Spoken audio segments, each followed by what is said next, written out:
Gente querida, eu espero que tudo esteja bem com vocês. Está começando agora mais um vídeo da série O que Pensam sobre Shazam. Se você não assistiu a primeira roda de conversa com Guilherme Smee, é só você acessar essa playlist que está aparecendo aqui na tela.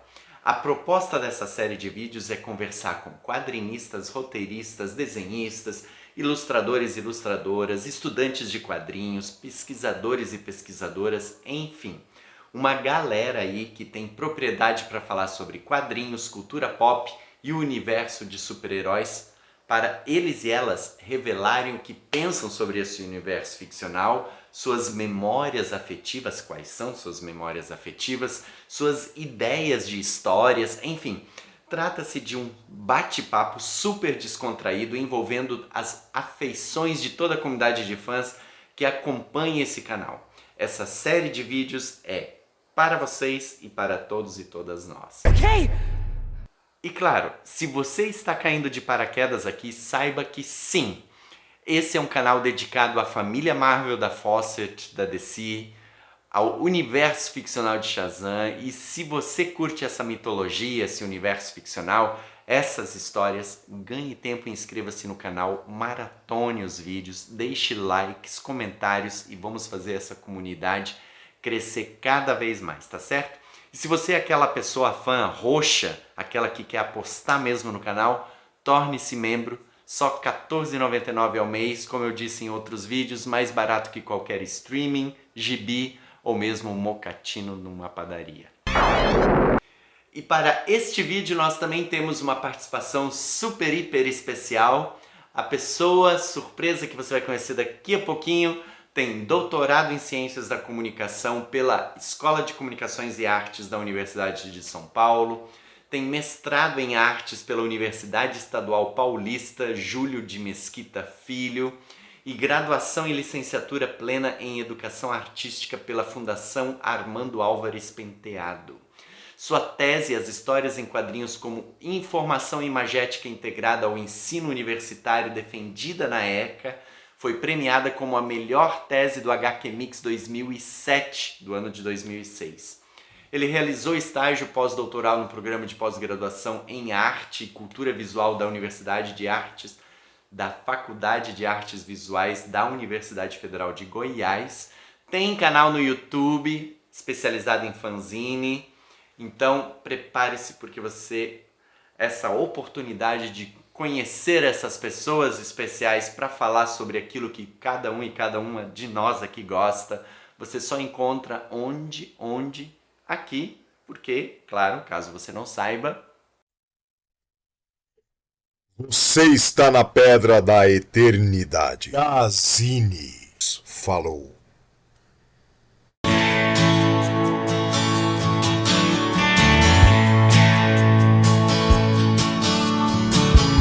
Então, Gazi, eu quero dizer de início que eu fico muito feliz por você ter aceitado o convite de participar desse quadro, né? O que pensam sobre o universo ficcional de Shazam, né? Só para relembrar aquilo que eu disse antes da vinheta, né? Então, o Gazi, ele tem licenciatura em Educação Artística pela FAAP, mestrado em Artes Visuais pela UMESP, doutorado em Ciência da Comunicação pela USP e pós-doc pela UFG, com o famoso Edgar Franco, né, como supervisor, o Ciberpagé. E também, atualmente, né, o Gazi está aqui como professor substituto da disciplina de arte para o ensino médio técnico em automação e informática no Instituto Federal de São Paulo, campus de São José do Rio Preto. Muito bem. E eu já vou passar a palavra para o Gazi poder se apresentar propriamente, mas eu gostaria de dizer que, tipo assim, o Gazi, eu conheço agora, assim, né? A gente se conhece de longa data, acho que já faz uns 10 anos, pelo menos, né? Desde o início da Associação de Pesquisadores em Arte Sequencial, né, que a gente faz parte, participa, Aspas. e da Aspas, exatamente, e Vale dizer que o Gazi, ele faz parte assim de uma trindade que a gente pode chamar assim dos magos dos fanzines, né? Gazi, seja muito bem-vindo à Pedra da Eternidade. Obrigado, Yuri. Bacana esse convite. E aqui eu estou com a Escada da Eternidade com um Shazam ali, que eu coloquei também, só para dar o contraponto com os seus Shazams ali do lado, né? Nós já vamos falar sobre esse Shazam que está aí atrás de ti. Aproveitando, Gazi, para começar assim a nossa conversa, qual foi o primeiro contato que você teve com o universo ficcional de Shazam? Sim. Bom, obrigado pelo convite. Esse seu canal eu também acho muito interessante. Eu tenho assistido alguns episódios, principalmente porque você é fã também do Shazam, do Capitão Marvel. E eu, de certa forma, também sou. O primeiro contato deve ter sido com os meus 7, 8 anos de idade, com o seriado Shazam na TV. Aquele seriado antigo que tinha tem uma variante ali diferente dos quadrinhos, né? Porque ali tem um rapaz com um mentor que num furgão eles ficam viajando. Isso não é nos gibis, não é assim. Mas esse rapaz, no gibi ele é até mais novo, no quadrinho ele deve ter uns 17 anos, né? Talvez, no filme, nos seriados. E ele me lembra muito um sujeito mexicano pelo cabelo, mas não sei se deve ser ator mexicano, não sei. Mas o seriado é norte-americano, né? Na mesma safra da Isis, que eu gostava também. Esse seriado, inclusive, está passando. Ele está passando num canal de streaming que tem também, ele é televisivo, em Juiz de Fora e na Baixada Santista, em alguns locais, que é o ISTV, Ilha do Sol TV. Eles passam também. Mas quem quiser acessar... Como é que é o nome? ISTV, Ilha do Sol TV, ISTV. Mas quem quiser acessar o streaming também é só colocar ISTV ao vivo, que tem nos sites também. Agora, os horários é que eu não lembro, e os dias, aí é na sorte. Mas acho que domingo tem também, mas não lembro. Tá passando. E aí o primeiro deve ter sido esse, com 7, 8 anos de idade. Porém, com o gibi, aí foi na casa dos meus primos, em Ituiutaba, Minas Gerais, onde eu nasci. Porque, embora eu tenha saído de lá com 3 anos de idade, a cada 1, 2 anos, meus pais me levavam para passear lá. E meus primos têm um quartinho de gibis lá. E esses gibis são da década de 70, e tem alguns primos mais velhos, e eles compravam gibis. Então, foi lá que eu me deparei com esses Shazams que você tem aí do lado, e um deles, que eu não tinha, acabei comprando num sebo, que é esse aqui.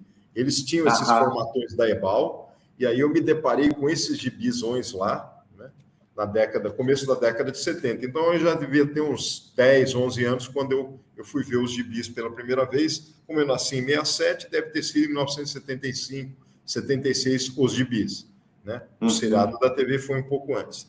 E eu gostava muito. Primeiro porque a Ebal tinha um papel melhor, né? Então o tamanho também grande. E aí eu acabava lendo alguns deles. E depois, como eu gostava, aí sim, com os meus... Aqui eu falei quantos anos para você? Quantos anos que eu tinha? Falou uns 10 por alto, 10, assim. Por quê? 9, 10 anos. Porque em 1977, se eu não me engano, foram lançadas as versões em formatinho, porque a Ebal parou de fazer os grandes, né? Começou a fazer os pequenos. Quando ela fez os pequenos, isso aqui deve ser... olha, em 1976, eu devia ter 8 para 9 anos. Então, assim, o seriado da TV eu devo ter visto com 7, e os gibis nos meus primos até antes, então, com meus 8, 9 anos. E com os 9 anos eu comecei a comprar, quando eu decidi comprar, só que já começou a sair em formatinho. E aí eu comecei a colecionar esses formatinhos. Então, quanto tu tem no teu acervo? Esse formatinho eu tenho do número 1 ao número 7. São 7 números que eu guardei, eu comprava, lia e gostava. E depois do 8 em diante, eu não lembro porque que eu parei realmente. Talvez porque eu comecei a comprar outros gibis, talvez porque eu comecei a não gostar muito, apesar da arte dos autores, que é eles são... Aqui é como é que eles chamavam? Kupperberger, né? Não. Tinha vários desenhistas, é que eu não lembro o nome deles, os nomes. Tinha os desenhistas mais realistas, mas a maioria deles era semi-realista, né? Aqui, Kurt Schaffenberger, por exemplo, esse, né? Eu achava legal, não achava ruim, não. Bacana, inclusive. Assim, eu gostava. Inclusive, eu cheguei a ficar. Esse número 2, se eu não me engano, que é essa capa aqui, que tinha Dragão, tinha a família Marvel, né? O Júnior e a Miss. Não, Miss não, aqui ela tem outro nome, que eu não É lembro o nome dela. Mary Marvel. Mary Marvel, é. Eu gostava. Então, assim, as histórias eram curiosas. O Estranho e Terrível Sumiço de Omar Zodíaco eram histórias com um pouco de humor e um pouco de mistério, né? E eu gostava bastante, assim, né? Então, o desenho não era realista, você vê o rosto do menino aqui, do rapaz, né? Lembra um pouco as figuras do Tintin, né? Que os rostos não são muito realistas, mas o cenário e todo o restante pende para o quase realista, quase para o naturalista, né? Então, eu gostava, mas... inclusive, eu estou lembrando agora, de memória afetiva, eu era garoto, né? Tinha 9 anos, eu fiquei apaixonado por essa moça aqui nesse desenho. Aham. Hoje em dia eu acho bacana, mas assim, na época eu devo ter gostado muito do rosto dela, da figura, eu gostava desse quadrinho aqui em especial. Interessante, né? Quando eu olho hoje aqui, normal, mas na época, como garoto, é quando eu vi o Ultra Seven na TV, sabe o Ultra Seven, os gigantes, os extraterrestres gigantes criados pelos seriados japoneses? Quando eu via nessa idade também, 7 anos de idade, e eu fui rever lá para os 10, quando voltou a passar, eu achava diferente, parecia mais comprido e tal, porque a gente tem outra visão, né, conforme vai crescendo. E algumas histórias me chamavam a atenção, essa aqui foi em especial, porque eu achei curiosa, achei bem... Ela era uma ficção científica, com esses ratos gigantes, era uma história meio pesada até, nesse sentido, assim, era pesada assim, aqui a Pedra da Eternidade, né? Ele segurando ela. Então, assim, tinha algumas coisas interessantes nessa história aqui. Eu não vou me lembrar agora, né? Ele dialogando com os ratos gigantes. Né? Mas tinha uma outra história que eu gostava aqui, desse número especial, você vê que o Grampo soltou já, né? Que é essa aqui, Capitão Marvel Júnior e a Cidade Miragem. Essa história que é uma cidade que aparece a cada X tanto de anos e ela fica durante um dia ou 2 dias só. Algo assim. Então, é uma ficção científica, né? Baseada nos escritos de ficção científica. E essa história é bem desenhada também para mim. Eu gostava, né? Essa aqui. Então, assim, tinha variações de estilos, né? Aqui a cidade já está sumindo. E alguns eram mais realistas que outros, né? Esse aqui já era mais realista, o Levitador Portátil. Lembra até os desenhos mais obscuros do Batman e do Robin, assim, mais com os traços mais, né, mais escuros, mais dark, né? Você vê que tem até um demônio, um extraterrestre, eu não sei bem o que ele é. Eu não lembro, porque como eu li faz tempo, algumas eu não consigo lembrar mais, né? Então, elas me chamavam muito a atenção, essas histórias. Eu acho que era mais pelo fato do roteiro, da ficção mesmo. Mas talvez nesse número 7 em diante eu já comecei a cansar ou achar repetitivo, e eu devo ter continuado a comprar alguns de humor que eu comprava, e nessa idade comecei com 12, 13 anos, né? E aqui eu já tinha 10, é isso? 9, 10, né? Não, 77, eu tinha 10 anos. Eu continuava comprando de humor, às vezes humor infantil, às vezes a média, e começava a comprar alguns de super-heróis, né? Depois passei para outras vertentes, que aí é DC e Marvel, super-heróis, com uns 12, 13 anos. Mas essa aqui, que está na escada da eternidade, essa aqui em especial, eu gostei muito, porque os desenhos são de um desenhista chamado Don Newton, pelo que eu entendi, pelo que eu soube em um tempo, parece que ele já faleceu. E o traço dele é um traço meio realista. Eu gostava bastante dessas histórias aqui. A primeira história eu acho que não era dele, não, mas as outras eram. Então, aqui, por exemplo, aqui uma página do trabalho dele. Já é meio realista, né? Que é um trabalho muito bom. A perspectiva, o ângulo, assim, é um traço muito bonito, o traço dele. Então, eu gostei muito desse gibi em especial. Quando eu comprei esse, provavelmente já estava com meus 12, 13 anos, esse aqui. Né? Eu não sei a data desse. 1980, já estava com 13 anos. Já é a fase que eu compro os super-heróis e escolho aqueles que têm os desenhistas que eu prefiro e tal. E esse Don Newton, ele desenhava muito para DC Comics, né? Então, gostei bastante desse número. Agora, memória afetiva tem nesse caso aqui. Agora, esses aqui, a memória afetiva que eu te falei, é que realmente eu gostava de colecionar, né? Um por mês, então foram 7 meses seguidos, e basicamente antes disso foram os formatões que me deixaram muito contente em conhecer, né? Em ler, após os vídeos que eu havia conhecido do seriado Shazam, né? Que é diferente desse aqui, mas que vem no mesmo caminho, no mesmo percurso, né? E aí a família Shazam também, ela tem vários outros. Aí tem animais, né? Eu não lembro agora, você que vai conhecer mais. E tinha um inimigo em comum, que era o Dr. Silvana, que é esse cientista aqui, né? Que aparecia sempre. Né? Aqui tem um tigre, um tigre falante aqui, um tigre, na verdade... Malhado, eu esqueci o nome dele, que ele é amigo deles também, né? Pois é, eu gostava bastante, né? E também do Capitão Marvel Júnior, né? Que é aquele menino que tem um problema na perna, né? Inclusive, quem influenciou, não sabia disso, o Elvis Presley. O Elvis Presley gostava dele também. Fui saber disso vendo o filme do Elvis Presley, sobre o Elvis Presley. É bem interessante, porque essa fase aí, né, de quadrinhos publicado pela Ebal, é a primeira fase quando a DC licenciou os direitos do personagem, né? Durou 35 edições e assim, ó, tanto o Kurt Schaffenberger quanto o próprio C.C. Beck foram alguns dos desenhistas clássicos que desenharam ali. E embora você tenha gostado do desenho do Don Newton, tu sabe que a comunidade assim de fãs é meio contraditória em relação ao traço dele, porque ele meio que tipo assim quebrou um pouco o aspecto clássico do rosto, digamos assim, estabelecido para o Capitão Marvel, né? Sim, então assim, tem gente que amou e tem gente que tipo assim não gostou muito. Eu imagino. Né? Mas eu imagino. Mas aí que você falou que é a época que licenciaram, foi quando a DC licenciou ou é Ebal que você falou agora? A DC licenciou o personagem da Fawcett na década de 70 e depois, em 91, ela comprou os direitos daí, 100%. Então é por isso que tem esse gibi aqui que eu te mostrei, que até hoje eu não... que é uma transição. Tem esse Capitão Corisco, que é quase um Shazam, que não é ele, e que tem um rapaz que se transforma nele. Muito parecido com o Capitão Marvel, com o Shazam.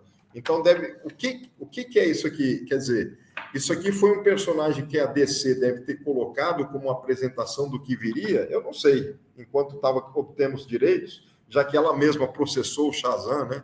O autor, eles processaram, né? Os autores. Isso na década de quando que eles processaram? Foi na década de 40 mesmo, logo um ano e meio depois que foi lançado. O Shazam, né? Aí ficou muito tempo de molho. Ele ficou de 1953 a 1973 de molho, 20 anos. Então, eu acho que aí quando eles obtiveram os direitos, pouco antes fizeram essa quase homenagem introdutória de criar um outro Capitão Marvel que combate o Super-Homem, que chama, no Brasil deram o nome de Capitão Corisco, que é raio. Corisco é um raio? Esse aí é a versão do Capitão Trovão, porque acho que foi publicado lá fora na Superman 254, se não me engano. E essa que saiu aqui no Brasil, na edição da Ebal, em 1974, aqui, ó, 1974. Olha só. 74. E olha só, um índio narra para ele o que significam as palavras, as letras corisco, que no inglês deve ter sido outra coisa, né? Que eles tentaram aludir ao Shazam, que são os deuses, né? Salomão, Hércules, tal. Aqui cada um é um, por exemplo, centelha, velocidade, onda, tenacidade, rocha, dureza, que dá a palavra corisco. No inglês eu não sei, precisa ver como é que eles puseram, que é que traduziram, né? Mas é curioso, né? Eu consegui isso aqui num sebo, porque eu tinha visto já na casa dos meus primos, e aí quando eu vi num sebo, falei, vou comprar, porque... E olha aqui a última capa, ó. Mas isso é no Brasil, né? Quer dizer, eles lançaram essa Superman aqui e anunciando aqui que já tem um almanaque com o Capitão Marvel, né? Olha, Gato, se você quiser fazer uma doação para a Pedra da Eternidade, a gente está aceitando. Não sei, vamos ver, porque esse aqui eu acabei gostando, inclusive porque a capa é de um desenhista chamado Nick Cardy, é da época, década de 70, né? Agora o desenho é de um famoso, é do Kurt Swan, que desenhava o Superman, né? Também que ficou desenhando não sei quantas décadas o Superman. E achei interessantíssimo. Eu quero ver se alguém... devem ter escrito sobre isso, né? Sobre esse personagem aqui. Então, aqui você falou que descaracterizou o rosto, né? Que era mais humorístico. E assim, Gazi, olhando a primeira história desse volume ainda deve ser do C.C. Beck, deixa eu ver aqui. Desenhada pelo C.C. Beck, a primeira. O que você ia falar? Eu ia dizer assim, o que fez tu te interessar inicialmente, assim, claro que depois acabou colecionando e lendo outras histórias, mas o que te fez se interessar pelo Capitão Marvel, pelo universo de Shazam, assim? Quais são as características, o personagem, né, ou esse universo ficcional tem de peculiar que te chamou a atenção? Quando eu era garoto, assistia aos seriados da TV, Ultra Seven, Ultraman, Zorro e Shazam, por exemplo. Eu, com 6 anos de idade, entre 6 e 7, após cada episódio, eu pulava no sofá, punha uma toalha amarrada e simulava aquele episódio do filme. Eu sendo o herói e o herói, o monstro, todos ao mesmo tempo, atuando, né? Como uma criança que brinca sozinha, refazendo o que ela gostou, né? E o Shazam, a peculiaridade que eu gostava dele é similar ao do desenho animado da Hanna-Barbera, da versão do Sansão e Golias, que era um rapaz de moto com um cachorro, quando ele batia os braceletes, virava um super-herói, que era o Sansão, e o cachorro um leão. Eu fazia essa brincadeira também. O Shazam, quando estava em perigo, a mesma problemática do Ultraman Ultra Seven. Tinha um bastonete, um óculos que eles punham e se transformavam. Então, o Shazam, a palavra, falar Shazam e se transformar, então dava um efeito. Então, o que eu gostava era do efeito da transformação do sujeito que é normal, ser humano normal, para um super-herói, para um super ser. No Shazam, era a palavra e o raio caindo em cima, que tinha a ver com o seriado, né? Então eu gostava. Claro, ele não tinha uma máscara, mas a fantasia dele vermelha com a capinha me interessava também. Tanto que eu tinha o Forte Apache com os índiozinhos, os cavalos e os soldados norte-americanos, né, com as armas, era um Forte Apache. E de vez em quando eu pegava um paninho e rasgava ele, furava e fazia de capa em um deles para virar algum herói, ou o Zorro, ou o Shazam, quem quer que fosse, né? Então, o que me interessava era atuar e, ao mesmo tempo, e também, logo em seguida, brincar com essa questão imaginária, né, imaginativa, de um ser se transformando em um outro ser com algum efeito especial. Então, o Shazam tinha aquele raio. Né, o seriado aparece bem, o menino falando Shazam, né, aquele menino cabeludo lá, e o raio transformando ele num outro sujeito maior, que era o super-herói. Então, eu gostava disso, né, eu gostava dessa questão da transformação. Por exemplo, o Superman não tinha isso. Eu nem imitava o Superman, porque eu nem brincava de Superman, porque não tinha esse jogo de transformar com um som, com um efeito especial. Agora, o Ultraman, Ultra Seven, Shazam, o Sansão e Golias tinham. Então, era bem interessante. E cada um deles tinha uma fraqueza, porque se perdesse o bastonete, o óculos ou o bracelete, ou não pudesse falar, ele não se transformava. Então, essas coisas me atraíam nos seriados e depois nos gibis de super-heróis. Né? Então, na verdade, tu tem poderíamos dizer assim, um fascínio pelos aspectos mágicos? Sim. E isso. E também do Shazam, quando eu fui ler, tem o nome Shazam, que são 6 deuses, né? Ou semideuses, né? Que eu costumo chamar de entidade mítico-religiosa. Entidades mítico-religiosas, isso também me interessava, porque ele entra num túnel, né? E esse túnel tem os 7 pecados capitais, lembrei disso. Sim. E aí ele encontra o mago, esqueci o nome do mago, você vai falar.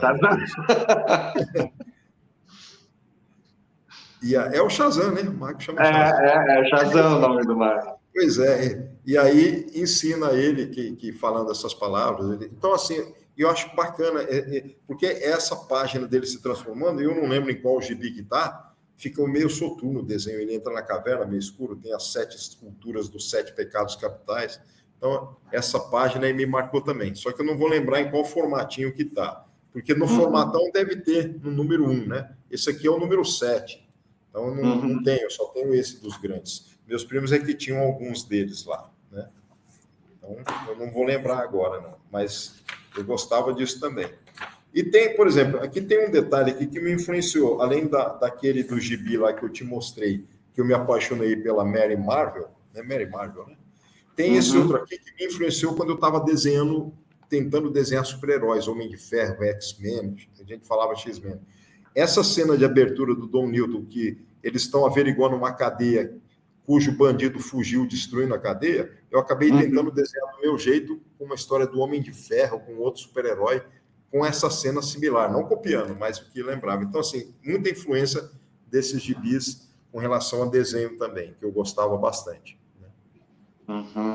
E tu chegou a depois, assim, tu continua lendo quadrinhos de super-herói hoje? Tu tem algum contato com os quadrinhos de super-herói hoje? Ou especialmente com o quadrinho do Shazam, alguma coisa recente, assim, tu chegou a ler? Ou o Shazam faz parte mais daquela memória afetiva do tempo de criança? Como é que é essa relação? Quando você me sugeriu essa pauta, eu lembrei dos gibis que eu tenho, até te falei que vou buscá-los, né? E eu pensei, vou tentar reler algum, porque deve ser interessante. Só que, na verdade, eu não reli porque eu não quis, porque eu não tive tempo. Eu tenho a intenção de reler algum outro para perceber como eu percebo hoje em dia, né? Porque esses são gibis que eu lia faz muito tempo mesmo, né? Agora, de super-herói atuais, de vez em quando, se eu tenho tempo, eu pego e retomo a leitura de algum outro dos quadrinhos adultos, né? Vamos colocar os nomes, né? Então, seria o Alan Moore, o Grant Morrison, seria também o Frank Miller, mas tem um especial que eu li 4 vezes, parei de ler faz tempo, mas gostaria até de rever, que é um dos Inumanos,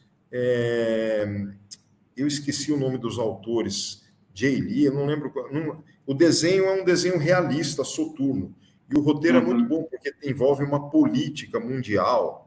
Então, assim, é um gibi em 4 números que saiu há uns 15 anos, 20 anos, e eu reli muitas vezes. Então, assim, se for para reler, eu pegaria algum Alan Moore, com o Monstro do Pântano. Agora, os super-heróis tradicionais, por exemplo, os X-Men, X-Men, né? Se eu pego o John Byrne e o Dave Cockrum, é mais para apreciar os desenhos. Porque os quadrinhos eu li, não... Claro que eu li quando eu tinha uns 14, 15 anos, por aí, né? Mas eu vou reler, eu acho meio truncada a tradução. A tradução nem é muito truncada, mas eu acho assim, perde um pouco. Eu tenho algumas edições originais dos X-Men e o de outros. Por exemplo, o Chris Claremont, ele tinha um texto que era grande, mas ele fazia umas narrativas, às vezes, até poéticas. Eu até gostava, porque eu treinava meu inglês e tudo mais.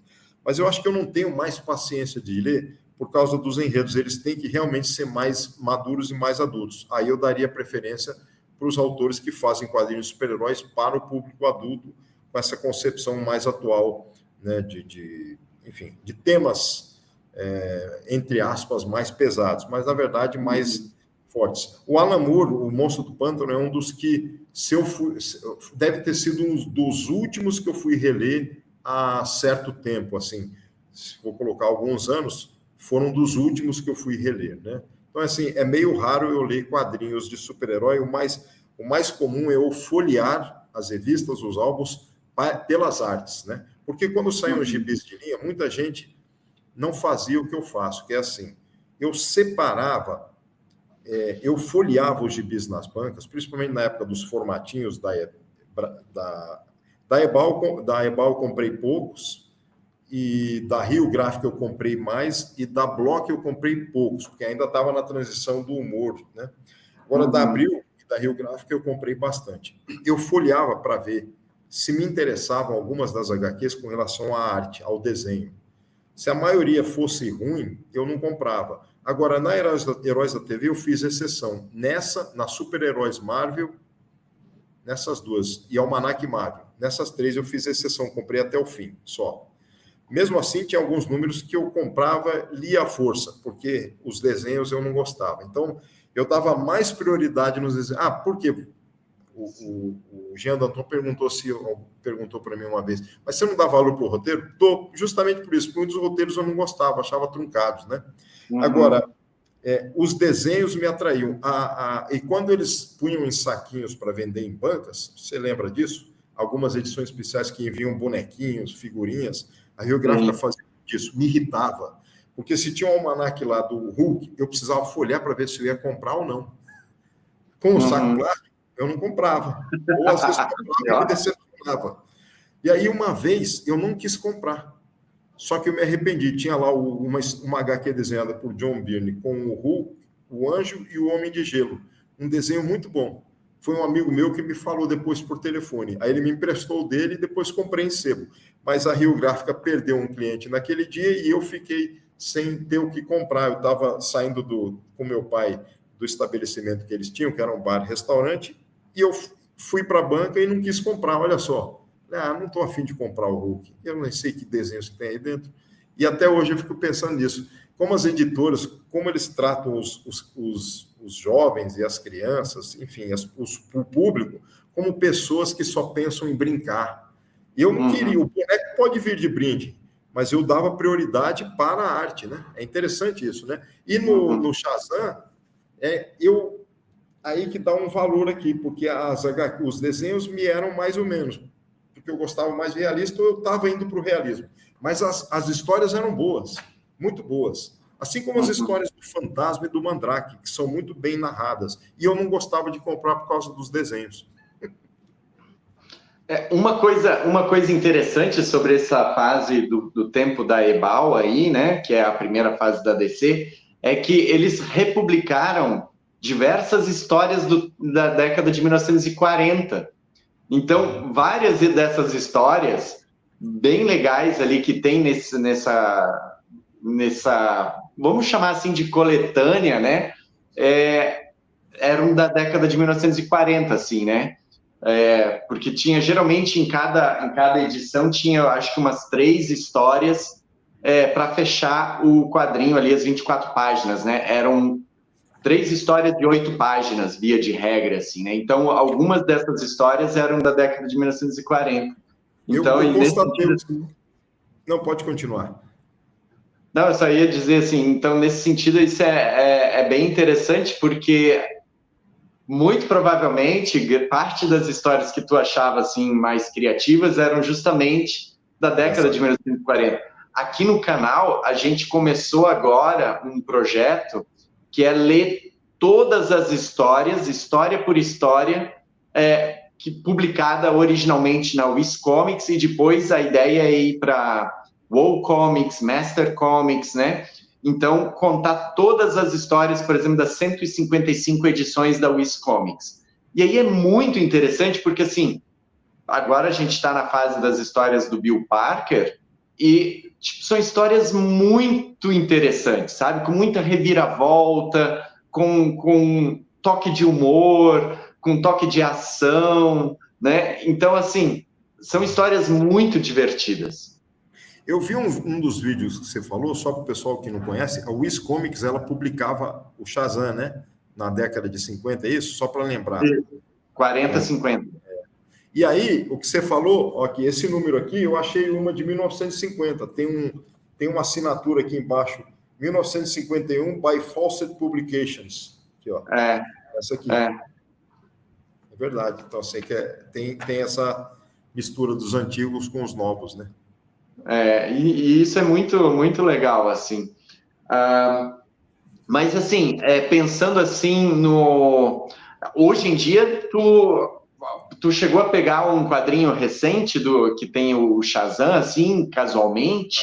Ou sim. faz tempo que tu não te ocupa com o personagem, assim? Tem uma época que a Abril, antes da Panini, eu acho, começou a publicar o Shazam versão mais recente. Não, agora é a Panini que publica. Eu não sei se está publicando ainda, mas eu devo ter, que é desenhado pelo Jerry Ordway, eu acho. Sim. Essa Eu cheguei a ler um pouco, mas não cheguei a ler muito, porque era continuidade, só comprei um exemplar, então fiquei sem saber se era bom ou não. Parecia ser, mas nem lembro mais. Isso foi na época que eu lecionava em Guarulhos, então foi, digamos assim, no começo desse século, entre 2000 e 2010, por aí, né?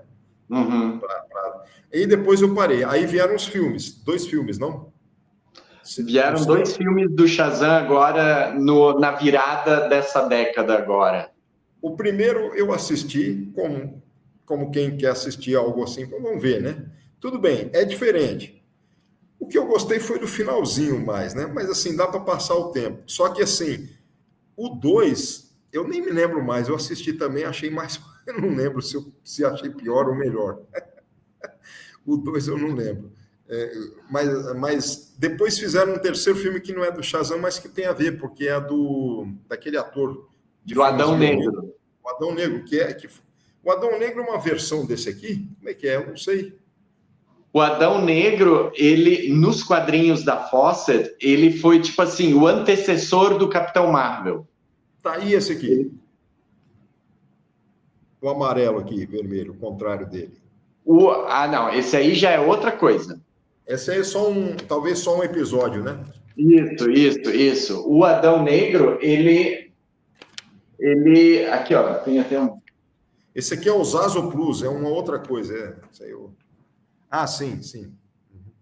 O Adão Negro, ele é um antecessor do Billy Batson, assim, um dos antecessores do poder de Shazam. E uma coisa que a gente estava conversando, assim, em outro momento, assim, dentro desse quadro aqui, o que pensam sobre o universo ficcional de Shazam, é que, tipo assim, dentro da DC, o Adão Negro acabou fazendo mais sucesso ou ganhando mais corpo, mais complexidade que o próprio Capitão Marvel, assim, né?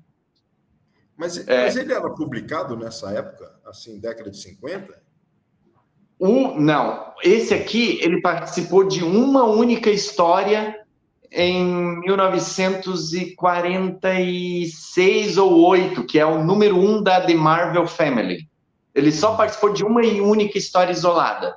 Aí o que aconteceu foi que a DC depois reintroduziu o personagem e lá aí no início dos anos 2000, quando o Geoff Johns pegou a Sociedade da Justiça, aí ele explorou bastante a mitologia do personagem. Então ele ganhou corpo e consistência praticamente dos anos 2000 para cá, assim. Nossa. Então... Eu lembrei do segundo filme que aparece mais gente, né, da família, agora que eu lembrei. Isso, o segundo filme do Shazam, ele tem as filhas de Atlas reivindicando os poderes de volta. E, é verdade, assim, lembrei disso. Teve uma crítica, né, a crítica especializada e a audiência, na verdade, acabou massacrando um pouco o filme, o segundo, né? O primeiro, assim, né, eu gostei bastante, eu achei bem interessante. Legal. Da forma como explora o tema da família, né? Mas sabe que é interessante? Eu fui ler um leitor esses dias reclamando, criticando sobre a versão do filme, e eu não tinha pensado nisso. Se ele tem os poderes das 6 figuras míticas, né? Um deles é Salomão, é sábio. Ele no filme ele não é sábio, ele é meio bobo. Não dá certo. Falhou ali. Falhou mesmo. Falhou. Agora, você me lembrou da série que eu gosto muito, da DC, que aparece o Capitão Marvel e ele se mata no final, quando ele com o Superman, todos lutam contra a geração nova. Como é que chama essa série mesmo? Que é desenhada pelo Alex Ross. É o Reino do Amanhã. Reino do Amanhã. Essa série eu gostei muito. Essa série, se ela fosse transformada num filme, se a Hollywood quisesse fazer um filme bom mesmo, seguindo essa série, ou aquela dos Inumanos que eu falei, parece que quando vai super-herói, ela não quer fazer um filme assim, né? Ela faz um filme para todo mundo, mas tudo bem. Mas se ela fizer... Porque essa série, eu a reli também. Eu reli Marvels e reli ela. Esse final em que ele toma consciência e ele faz um sacrifício em prol da humanidade, o Shazam, e é muito bem pintada e realística, essa série eu gosto muito. e de como conduziram ele também, né? Que no começo parece que ele é dopado, ou alguma coisa acontece com ele que ele não tem as faculdades da consciência. Aí quando ele toma consciência no final, sim. Então, realmente, eu não sei quanto a você, mas é uma das melhores séries, assim como a Marvels. Eu até prefiro essa do que a Marvels em questão de condução super-heroística, porque a da Marvels é mais de um jornalista, né, Isso. perscrutando os acontecimentos, que é boa também. Mas essa é como um enredo de super-herói deveria ser para mim, para o adulto, né? Como o Alan Moore fez também, mas como o Grant Morrison fez, mas como essa do Alex Ross. Eu não sei quem é o roteirista, você vai saber, mas É o Mark Waid. Também ele é muito bom também. Sim. Essa série eu gosto muito. Até me deu vontade, agora que você falou, essa me deu vontade de reler. Eu tenho em casa. O dia que eu voltar lá, eu acho que vou reler. Essa é muito, muito, muito legal mesmo. E é interessante, assim, tem um estudo feito por um xará meu, né, que faz parte da Aspas também. Sim, o Yuri, o Yuri. E ele publicou o texto, né, ele fez uma pesquisa que fez parte da especialização em histórias em quadrinhos que ele fez, e ele apresentou nas últimas jornadas e publicou agora na Nona Arte, lá na USP, que é uma análise teológica sobre esse quadrinho. E aí é muito interessante porque normalmente a gente associa Superman à ideia popular de Jesus Cristo. E nessa história há uma quebra de paradigma, sim, porque, na verdade, quem desempenha a ideia de salvação nessa história é o Capitão Marvel, quando ele se sacrifica no final. Sim. E aí é muito interessante porque... é verdade, eu li. Ele grita 7 vezes, né, Shazam? Eu li o texto o artigo do Yuri, é verdade.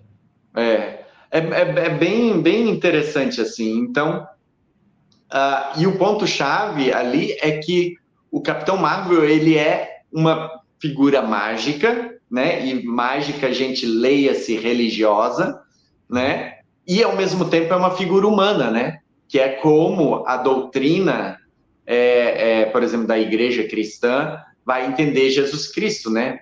Humano e divino ao mesmo tempo.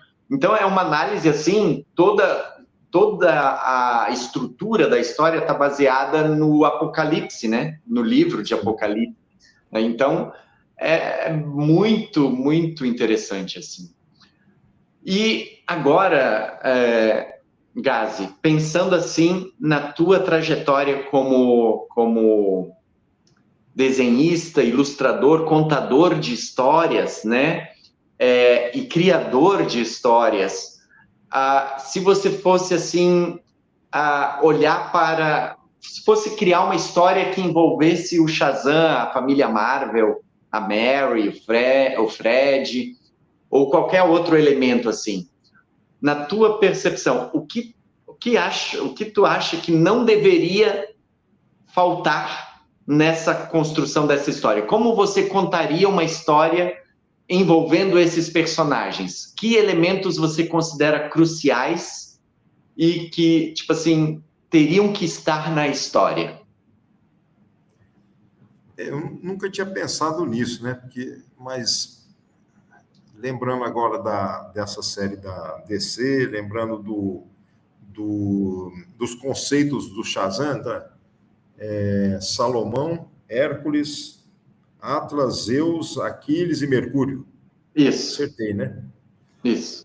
Eu acho que, falando assim, eu acho que seria interessante ele fazer uma viagem e encontrar esses seres míticos um por vez. Olha que interessante. Tem alguma assim? Tem uma versão modernizada, mas não foi ele, foi o Fred, o Júnior que foi atrás, numa fase ali, assim, em 2010, por ali, um pouco antes de 2010, 2007, 2008, por ali. Mas ele encontra um por um? É que, na verdade, não nos termos como você está propondo, assim, é mais assim, são deuses modernos e ele vai recuperar os poderes de volta, sabe? Não, eu proporia ele encontrar um por um e em cada um, por exemplo, ter um diálogo com Salomão. com Hércules, num dos trabalhos de Hércules, ele auxiliar Hércules. Aí tem um pouco dessa questão do roteiro do Alan Moore, né? Que ele faz umas coisas assim também, né? Mas seria muito interessante, numa série de 7 números. Olha, já dei uma dica, se a DC quiser comprar isso que já estamos falando aqui, o direito autoral vem para nós. Porque a ideia é boa. Porque seria interessante, ficaria... o Neil Gaiman, que hoje em dia ele está com problemas por ter sido denunciado e tudo mais, mas assim, quando se encontraria com Salomão, eu penso num roteiro estilo Neil Gaiman, mais conversação. Quando se encontra com Hércules, aí sim poderia ter um roteiro, sei lá, mais Chris Claremont, com ações e tal, mas sempre conduzido com uma conversa entre ele e o Deus específico ou a figura específica. Ia ser muito interessante, né? E no fim, claro, esses 7 episódios teriam uma junção estilo Grant Morrison para chegar em algum lugar que eu não sei qual, porque eu não bolei a história ainda. Já que você me deu a ideia está lançada aí, né? Mas esse seria um álbum que eu leria, uma série de 7 exemplares, ou 8, poderiam ser 7 e um 8º fechando, como 8 mônadas, né? Tem a questão também da consciência cósmica e tal, que aí se você for incrementar junto com a Marvel, aquele, como é que chama? Aquele cruzamento de 2 editoras que não tem mais, eu acho que tinha, né? Não tem mais. Porque a Ebal lançava, né? Super-Homem contra Homem-Aranha. Aí você encontraria num 8º com o Capitão Marvel lá da Marvel, e aí daria um problema, né? Os dois com nomes similares, problema de direitos autorais. Mas tirando isso, poderia também ter uma conversa interessante. Olha, tá vendo que roteiro interessante? São 6, né? 6. Na verdade, são 6 heróis, né? O 7º seria encontro com o Capitão Marvel da Marvel, e o 8º um fechamento, que aí eu não sei o que seria, né? Olha, já tem um roteiro. E tu usaria daí a ideia do Billy Batson como criança? Eu usaria, mas quando ele se transforma, ele tem aquela mentalidade do adulto, né? Agora, poderia ser, em alguns momentos, encontrando com um desses seres míticos, ficar mais tempo o Billy Batson conversando do que o próprio Capitão Marvel, que só apareceria em algum momento específico. Num ou outro desses 6 aí. Talvez o diálogo com o Salomão, o Billy Batson com ele, né? Seria interessante para aprender muita coisa. Sei. Olha, dá um roteiro e tanto, hein, Yuri? Quem é que desenharia isso? Será que a DC pagaria isso para nós? Tá aí uma boa pergunta. Nós temos que... Já está registrado no vídeo, né? Se a DC aparecer com isso daqui a um tempo, porque alguém viu, traduziu e mandou para lá, a gente pede os direitos autorais, pelo menos, né? Da base. E assim, Gazi, para encaminhar a nossa conversa para o fim, assim, para encerrar, que recado você daria para essa comunidade aqui de fãs da família Marvel? Que recado você daria para os acólitos e acólitas de Shazam aqui na Pedra da Eternidade? Eu não sei, eu na verdade eu sou fanzineiro, né? Ou zineiro, mas eu não sei se eu sou... Eu não sei se eu sou um fã de alguma coisa, mas eu acho que eu sou. Eu sou fã da arte, né? E os quadrinhos, para mim, eles são uma das principais expressões artísticas. O meu recado é que, independente se eles são fãs desse ou daquele personagem, que eles se lembrem que os quadrinhos, eles têm uma força, uma pungência. Olha, a gente está conversando aqui, não é por causa do seriado. O seriado da TV veio por causa dos quadrinhos, lá da Wiz Comics, não é isso? Ele começou a ser publicado na Wiz Comics. Eu não sabia, você que num dos vídeos você explicou, eu não sabia. Eu achava que o Shazam começou com uma revista chamada Shazam, nem lembrava. Mas é uma revista chamada Wiz Comics, né? Que o Wiz é uma espécie de onomatopeia, eu acho, não é isso? Isso. Então, assim, o meu recado é que eles se espelhem na importância que tem os quadrinhos, né? E deixem as discórdias para com os que não são fãs, ou para que os que falem algo errado, né? Que seja irrelevante isso, porque o que vale é a importância de você valorizar mesmo esses quadrinhos. Em especial, no caso ao Shazam, o que eu posso dizer é que, bom que eles são fãs do Shazam, eu, na verdade, de certa forma, fui um fã.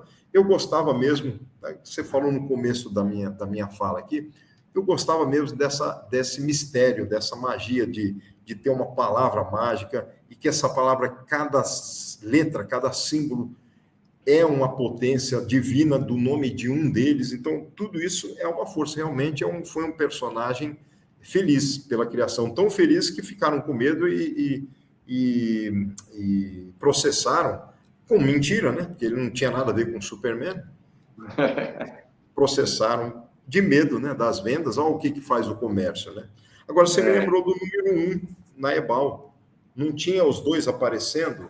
Como é que era? Tem. O Super-Homem e o...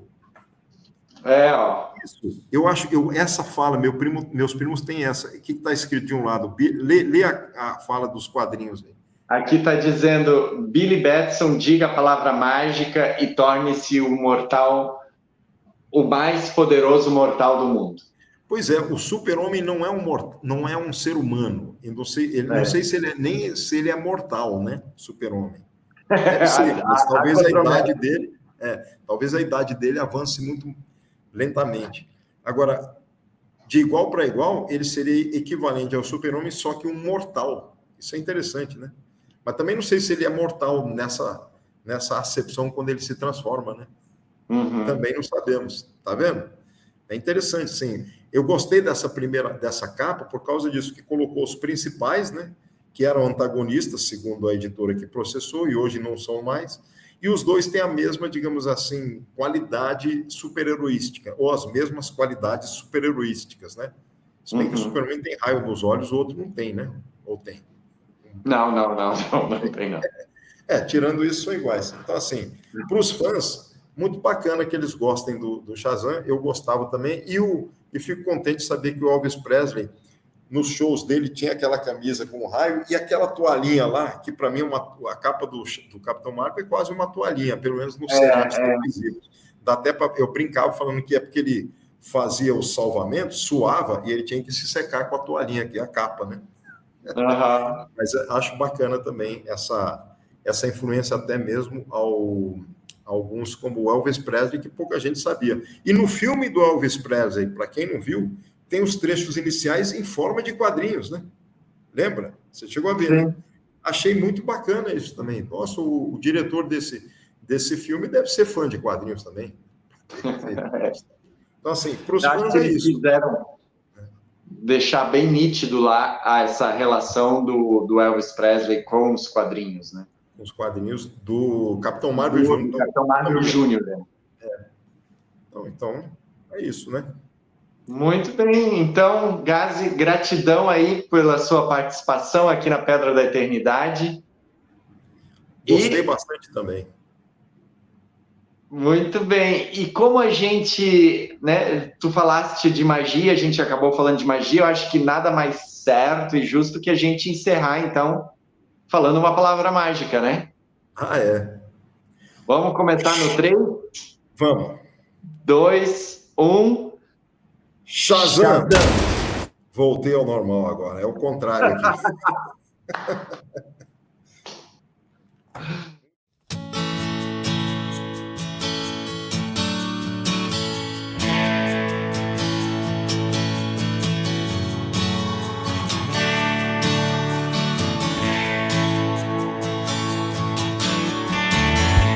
Eu vou finalizar aqui com essa número 2 que eu gosto muito, que essa aqui eu acho que eu não sei se eu comprei a 1 antes ou a 2, talvez eu comprei a 2 depois a 1, porque essa aqui me marcou muito, essa edição especial, esse formatinho número 2, que eu cheguei a me apaixonar até pela Mary Marvel, lembra? Mas a capa também eu gostava muito. Então fica aqui na minha finalização, vou pôr aqui na escada, essa aqui não vai cair, eu tenho que pôr junto com esse outro, porque a escada é muito grande.